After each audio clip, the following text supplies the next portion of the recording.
Hello, you're watching Studio Ken. Make sure you don't miss any episode of Studio Ken by subscribing to the YouTube channel. To subscribe, search for Studio Ken on YouTube, click subscribe on the bottom right of your screen and set a reminder. You can also watch Studio Ken on Diamond TV on Wednesday at 18:30 and on Saturday at 19 hours. Studio Ken, the home of Kennedy Gondwe on YouTube. Welcome to the second installment of our two-part series with two ladies who got married in their teen years. In case you missed the first part, Chipasha Ilyamupu recounted how she was married off at 300 kwacha and how her husband used to beat her up. The story is pretty much the same with Elizabeth Chisela, who dropped out of school in search of a better life in marriage, only for things not to work out. In part 2, the two ladies share their views on marriage and much, much more. How's it like for a child raising a child? Your stepchild was 2 years younger than you. To me, it wasn't a thing. I just took her to be like a child of my own. Yeah, I have no issue. I have had no issues with her. For her, up to now, she still sees the mother in me, because me, mom, whenever she has a need, she would tell me, I think I have an issue here, I needed this. We are still one family. With her, we have no issue. What is your relationship with your ex-husband? There is no relationship. There is completely no relationship, because he fails. I was the first case in his workplace to have divorced a man. So he felt way too embarrassed, like how could it happened that way, that I divorced a man that married me. So how do you raise your children? You've got a child with him, and then you've got the stepchild. Yeah. At the time when my marriage was ending, the court suggested, because my daughter then was just a few years. Yeah. So the court said I should keep up with my daughter up until when she reaches 18. Yeah. Then him seeing that when I'm to keep up my daughter, because he was ordered to take total care of total care of the child, and he felt maybe it is through the child support that I'll be earning a living, and now he put restriction over the child and saying, just threats, saying if this child died wherever you went, don't even invite me, just bury on your own. And so I realized, oh fine, this is a threat. That's how I took back my daughter to the father. So my daughter keeps up with the father, had been keeping up with the father from that time up until now, when she comes and goes. Yeah. And what is your relationship with your daughter? It's perfect, 100% okay. Elizabeth, what is your relationship with?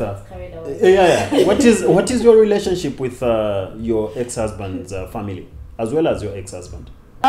With my ex-husband, there's no communication, like there's nothing. And with his family, only one, his younger brother.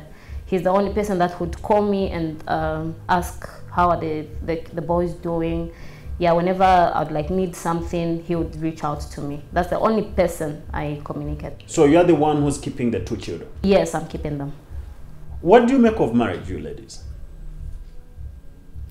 In my case, marriage has to be entered into by a woman, by a girl that is independent in the first place, that is well informed. Yeah. Marriage must never at any time be viewed as an investment where people should say, I have this pressure, I have to sell out this girl so that I can get something. Because what we experience, what I personally experience in the name of marriage is not really anything that can even make me proud to say and even encourage a relative to get married at my age. But do you look forward to getting married one day? That one is a big one.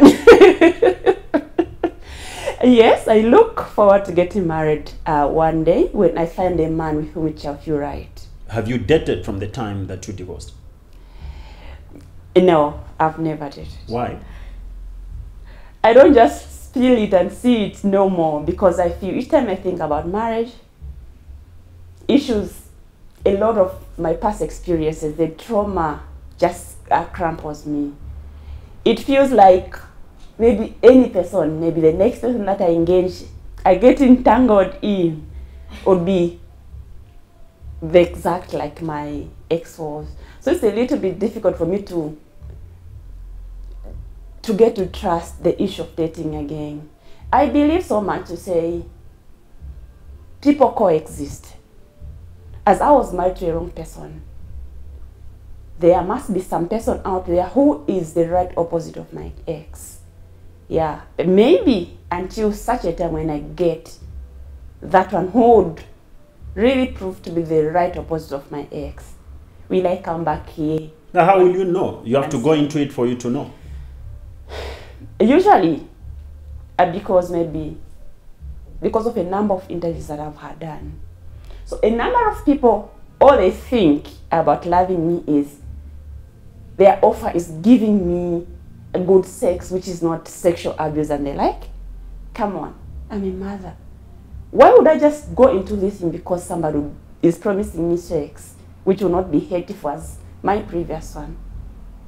Then that just cuts it. Men are always there. The wind of men around me is blowing. But I think I'm covered in a skin that I alone know. Elizabeth? Yes. Any relationship with what she's narrating? Yeah. 3 years down the line, I moved on. Yeah, sure. I moved on, though I was facing some challenges. Because actually, I believe in hope for a better tomorrow. Yeah, you know, being a young person, being a mother, you know, there are some of these things that I couldn't run away from. Yeah, actually, I had fallen in love. But, you know, looking at my kids, what I wanted is a man who would see kids, like his children, in my sons. So what actually pushed me away from the other man was my babies. Yeah, I just wanted somebody who would consider them as his own. But that relationship didn't work again? It didn't work. And where are you in terms of relationships now? Seeing someone? Given up? I haven't given up yet. I to tell you the truth, Ken, I won't give up. I want to fall in love. I want to be with somebody. At least, I'll be 31 in September. So definitely, I'm a fully grown woman. Though there are some goals that I need to achieve before I take that step. Like she had come out. I don't want to be a woman who would ask, like, depend on a man for everything. I want to work. I want to earn a better living, a good living, whereby even when this man comes, at least we are good to go. I wouldn't love it where I need to pay school fees for my boys. I would go to their stepdad to say no, unless otherwise. So Chipasha, at the age of 15, you get married. Do you remember the first day of your marriage? How was it like? It was pathetic. Yeah. What do you mean? What made it pathetic? A lot of people would be excited on the first day of their marriage. I was seeing that man that very first day when I was pronounced his wife by my father. And then usually when people get married, there is excitement, yes. But I never saw that one because this was a stranger that was taking me in. And then what really hit me hard was the manner in which I was welcomed. How were you welcomed? The kind of sex that we had that time was a forceful one because he never prepared me for the sexual encounter. So he just forced himself on me, which was a very, very painful experience. Not only on the first day of our marriage did he force himself on me. It's something that he did the whole time of the time that I was with him. So that's how very painful that part was for me. Even when it came to that period of the month, he would still force himself on you? No, that one he respected. Yeah. Chipasha, you know, being married off at a tender age, did you really understand what love is? Frankly speaking, I did not in the first place understand, despite having been taught on how to keep a marriage and a family, how to take care of a man. At puberty and initiation time, but I never understood love. I really never understood it. Wow. Yeah. And then you talked about your father having arranged everything. So he just told you that there was this man that was going to marry you. Yes. You didn't meet the man. He got the money. And the next thing that was happening was you being taken to this man's house. I wasn't taken to the man's house. The man came to pick you up. Pick me up from my father's place after paying. So I was like a takeaway. Were there any relatives that saw you off other than your father? No. It was my father receiving money from this man, which was a 300 kwacha. And then the man and I off when that's how I became his wife. So there were no witnesses. Only Dad. My father, yes, from my side was my father. From his side, he was alone and his money. Oh, yeah. That was something. Anyway. Yeah, you told me you still want to get married. You haven't given up on love. I haven't, to tell you the truth. I just want to be honest and realistic. Okay. I haven't. All right. How about if maybe you happen to find this man that will just love you and you alone, excluding your children? Would you still go for such a man? I wouldn't. That's why if you followed me earlier, I explained to say I fell in love with this man, but he never considered my seeds. So what was he there to do in my life? He was just a mess, so I had to let him go. Do you really think, in your thinking, do you think you might find a man maybe that is single, a man that has no child of his, falling for you with your 2 children and still treat the 3 of you with the same love? I believe in miracles. I believe in miracles. You know, men are different, to tell you the truth. All right. Yeah, these men are different. I've visited people. I've seen marriages that work out. I've seen step-sons being taken care of, like well taken care of by their step-parents. Yeah, and the relationships prosper. So I can't tell you to say I've given up on love or whatsoever. I might be lying to myself. I might be cheating to myself. I don't want to betray myself. I want to tell the truth. I'll still fall in love. And I'll find that one man. I love your spirit. And all I can say is I wish you all the best. Oh, thank you. How about the film that you showed? What is it about? My movie titled The Story to Tell. Yeah, with the support of the Honorable Minister of Community Development and Social Welfare, Madam Kampamba Mlenga Chewe. Yeah, actually that film is a coincidence. I'm not the one who wrote it.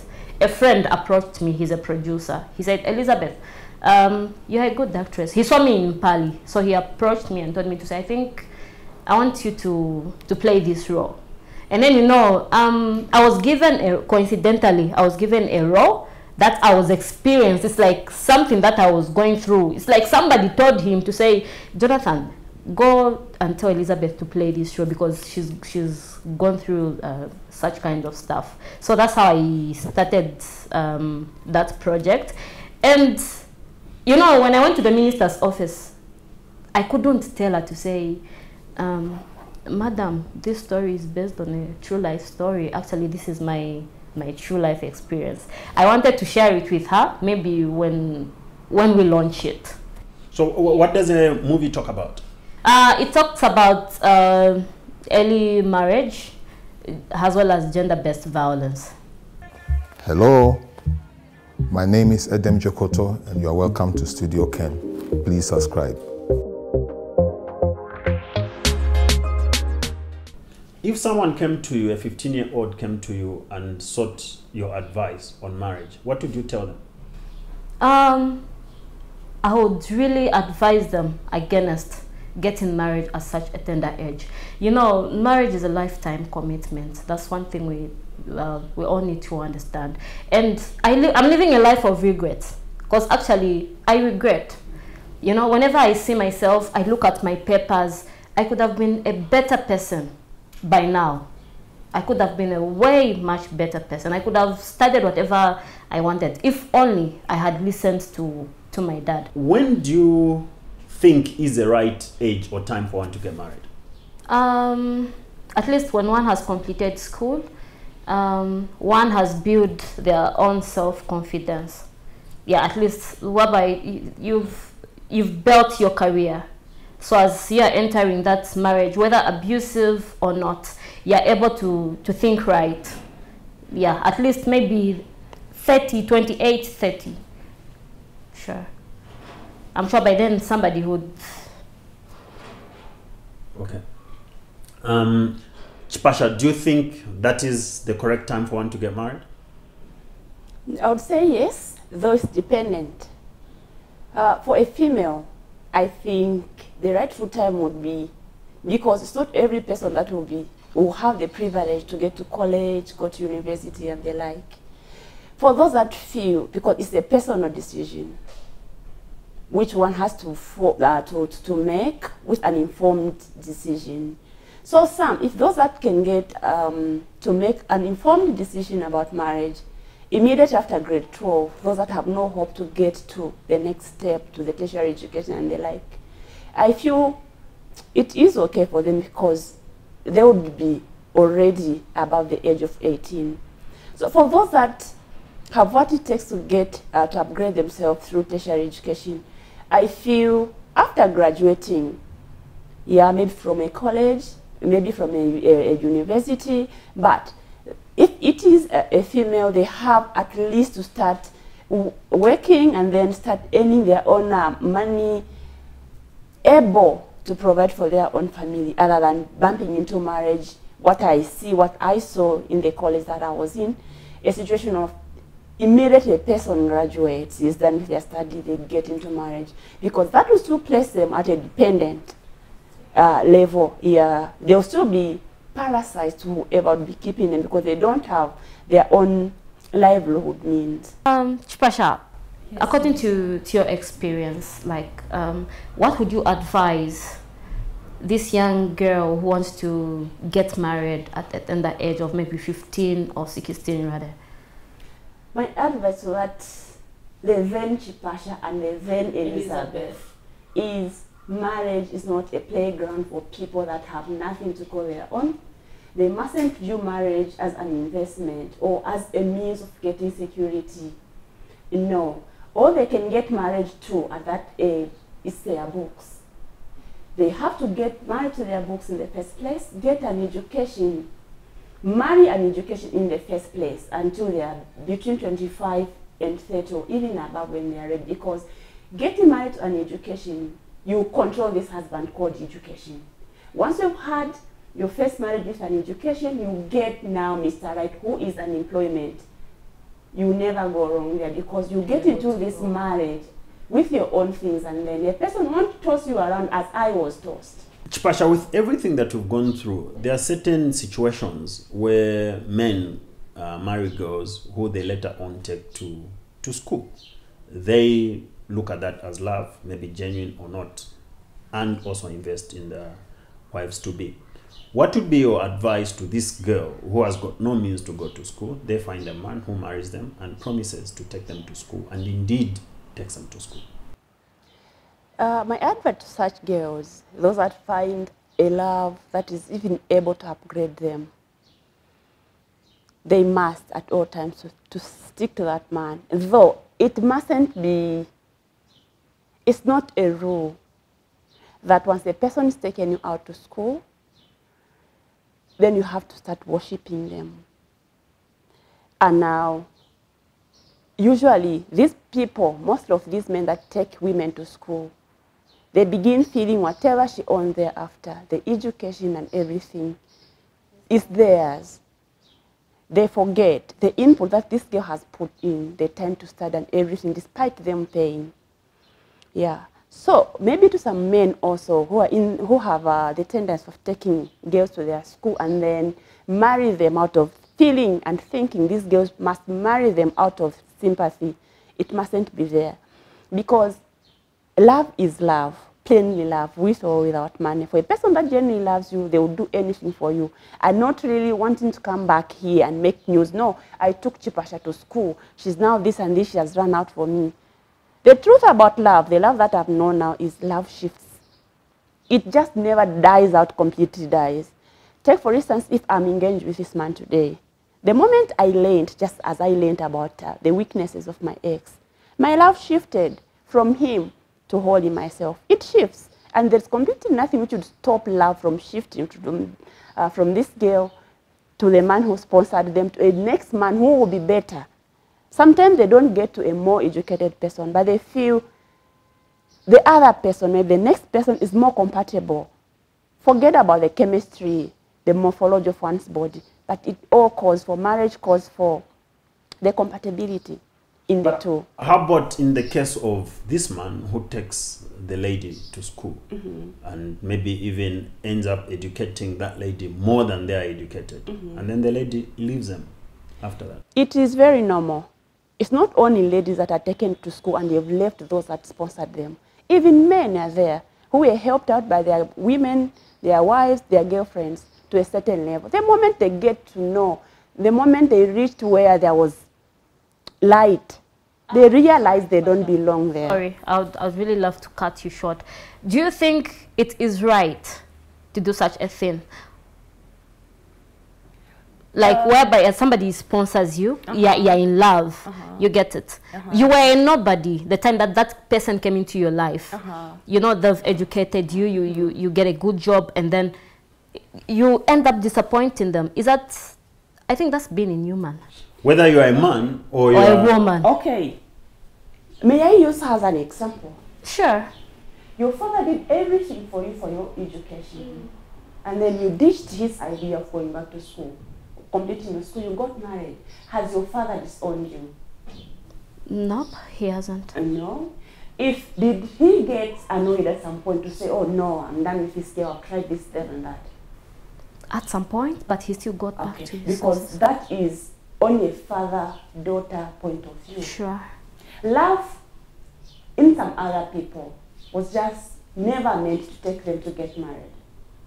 And may people never use money, taking a person to school and say, because I took him to school, I now own him, everything about him is mine. No.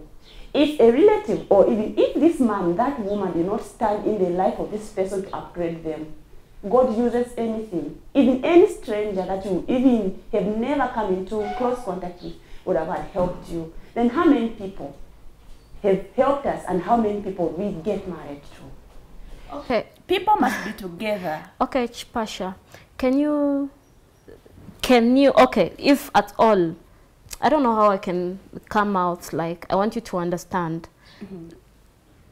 Can you disappoint your lifesaver, somebody that has saved your life, somebody that you're in love with, somebody who has moved you from a lower stage to up to there? If he acts normal, if he behaves normal, at no cost, at no point will I leave. But there are those people who feel because I've taken Chipasha for a master's, now Chipasha, the whole being and everything belongs to me. I can trample on her, I can abuse her all manner because she now is a master's student because of my money. Where were I before them? And they even know my plans of whether I wanted to get to school or not. If they begin using their money, the money that they've pumped into my education or in my life, as a way of carrying me, that will not work. Because they found me a fully grown person. With or without their education, maybe I will have struggled, I will have hustled here and there, just to get myself to the top. Or any other person, even a female, will have pitied me, knowing how very good am I with my school. A female will have educated me. Does that automatically mean this woman that helps me has to marry me? Probably not. So that's what we must put into consideration every time. And then paying for somebody doesn't mean forever one way, this one has to die as my missus or as my mister. No, it mustn't work that way. But you have to misbehave in the process. Not necessarily misbehaving. You would find these people with money. They use us in so many ways. Because they feel we should worship them because of their money. Because of something, this little thing that they've done for us. They forget it costs our own effort. Yeah? Take me to school, yes, pay everything, do everything. I'll be there and come back with Chipasha, it's relationship. We are talking about relationship disappointment. Yeah. You get, I think there's something that you're not understanding out of the question, because the question is, there are these girls, you know, you're in a relationship with this somebody who found you a nobody, and then they upgrade you, they take you to school, you fall in love, at some point you get married, and then you start seeing that man who helped you from scratch, you start seeing him as a nobody because you've become better than him. And not necessarily that. My answer to that is still a yes and no. Yes, in the sense that if this person has picked me from the scratch to where I'll be that time, and he has continued being my role model, being my help, being nice to me, forever I'll stick to that person. Now, on the issue of those people actually, because they've lifted Chipasha up, and now they have to toss her around, push me around because they've paid for me, I'll be very quick to leave again. I'll go. Because they don't own me. Yeah. Wow. No. Well understood. Hello, my name is Edem Jokoto and you are welcome to Studio Ken. Please subscribe.